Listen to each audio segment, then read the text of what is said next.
Hey guys, Pitmaster here. Sensei UFC, Ottawa, Thompson versus McDonald. Good card, not a great card, but I have 3 lessons that I'm going to give you that I took from the UFC, Ottawa, that I'm going to give to you. So what happened was, I watched these fights, I get these very important lessons and techniques, martial arts, and then I put them into my martial arts, superior martial arts intelligence. It's like a computer. And then I regurgitate it out to you guys, and I'm going to give you lessons that you can take to your dojo, your gym, or your garage, wherever you train, and practice, okay? And strategies. So, number 1, Thompson versus McDonald. The side kick is here to stay. You've seen a couple guys using it, but usually they don't use it that often for a lot of reasons. But lately, more people have been using it. We even have a side kick to the face that knocked someone out a few UFCs ago. But Thompson used it very, very effectively, and it hurts. Because when you throw a side kick, your heel, the heel of your foot is hitting your opponent's ribs. And usually pretty hard because you are snapping them out. You're here, turn to the side, and you snap it out. And that hurts when it comes right into your ribs, especially when you're coming forward and the kick is meeting you. There's a lot of force there. So it really hurts. It's a very effective strike. Not only does it hurt, but it keeps the distance because it's a linear kick. So it helps you control the distance. Okay? So side kicks are here to stay. Start practicing them. You can't do them like, I'm gonna show you something. You can't do them like the old days, and Thompson is so good at not doing it this way. In the old days, a lot of people didn't use them in the UFC or even kickboxing because of leg kicks. Because when you square for a side kick, he can keep your leg and you can't check it. You're standing here when he throws a leg kick, you can check it. Okay? So this stance was not very effective. Plus, in the UFC, with takedowns, it's hard to defend a takedown from this position. It's hard to sprawl because you're squared up. So it's not as effective in combat sports like UFC and even kickboxing.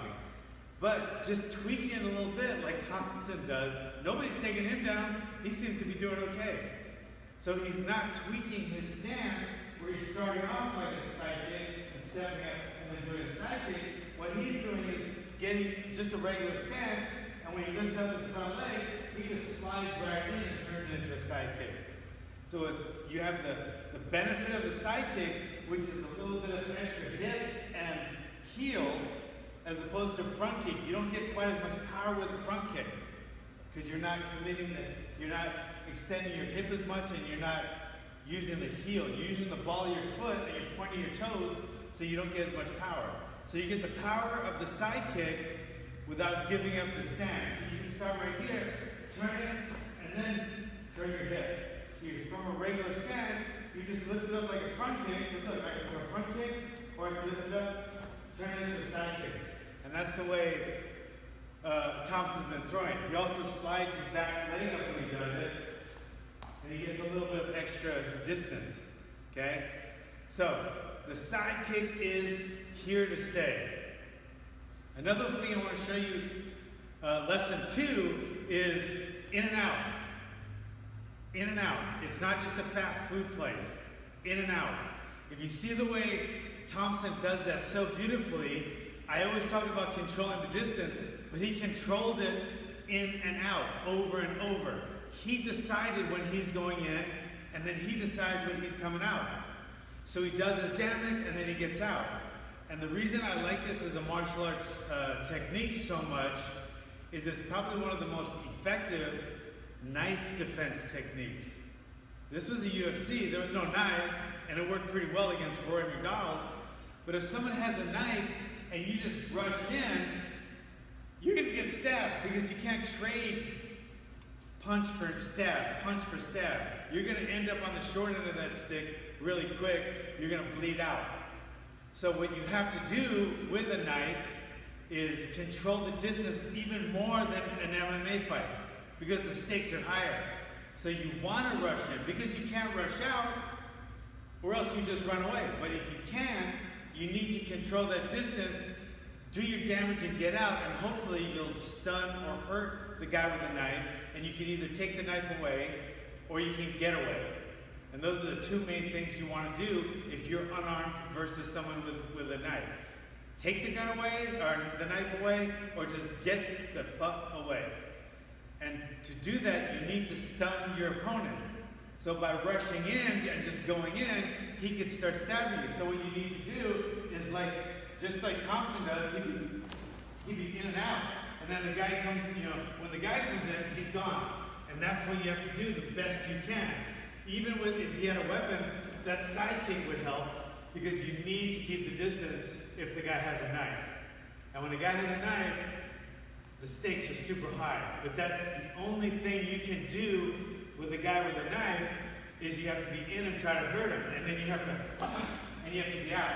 And then you have to try to hit him and move. Because once he gets close enough, alright? So, those are lesson 1 and 2.